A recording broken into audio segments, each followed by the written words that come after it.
নমস্কার বন্ধুরা, অর্ণব ইলেকট্রোটেক চ্যানেলে আপনাদের সকলকে জানাই ওয়েলকাম। বন্ধুরা, সকাল সকাল যে লেটেস্ট আপডেটটির দিকে নজর রাখবো সেটি হচ্ছে ভোটার তালিকা নিয়ে। আসুন তাহলে জেনে নিন বিস্তারিত আপডেটটি। বন্ধুরা, আগামী 23শে এপ্রিল রাজ্যে প্রথম দফার নির্বাচন 152টি আসনে। আজ সোমবার তার মনোনয়ন পত্র জমা দেওয়ার শেষ দিন। আইন অনুযায়ী মনোনয়ন পত্র জমা দেওয়ার পর্ব শেষ হলে আজই ফ্রিজ হয়ে যাবে প্রথম দফার ভোটার তালিকা। এর অর্থ কি তাহলে বন্ধুরা? সোমবারের পর এই তালিকায় আর কোনো নতুন নাম নথিভুক্ত হবে না এবং কোনো নাম বাদও দেওয়া যাবে না। কিন্তু এখনো পর্যন্ত জানাই যাচ্ছে না কবে থেকে শুরু হবে এসআইআর ট্রাইব্যুনাল।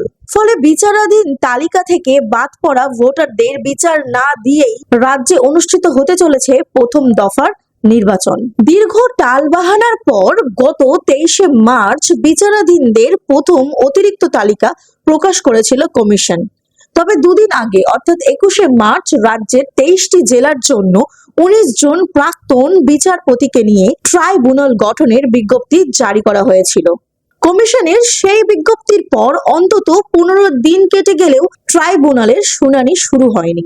ফলে এবারের নির্বাচনে ভোটাধিকার হারাতে চলেছেন 152টি আসনের বিচারাধীন তালিকা থেকে বাদ পড়া ভোটাররা। কোনো এক অজ্ঞাত কারণে সেই সংখ্যা জানাতে নারাজ কমিশন। জানা যাচ্ছে পরিকাঠামো জটে আটকে রয়েছে ট্রাইব্যুনালে শুনানি শুরুর কাজ। ঠিক হয়েছে রাজ্যের 23টি জেলার জন্য 19টি ট্রাইব্যুনাল কোর্ট রুম তৈরি হবে। Joka Shyamaprasad Mukherjee national institute of water and স্যানিটেশনে অ্যাপিল ট্রাইব্যুনাল চালানোর জন্য জল সম্পদ উন্নয়ন মন্ত্রকের কাছ থেকে 8 সপ্তাহের অনুমতি পেয়েছে কমিশন। চেয়ার টেবিল কম্পিউটারের ব্যবহার করা থেকে শুরু করে একাধিক বিষয়ে আলোচনা হলেও জট কাটেনি। জোকার এই কেন্দ্র ছাড়া বাকি আর কোথায় ট্রাইব্যুনাল চালু করা হবে তা নিয়ে এখনো ধোঁয়াশা রয়েছে।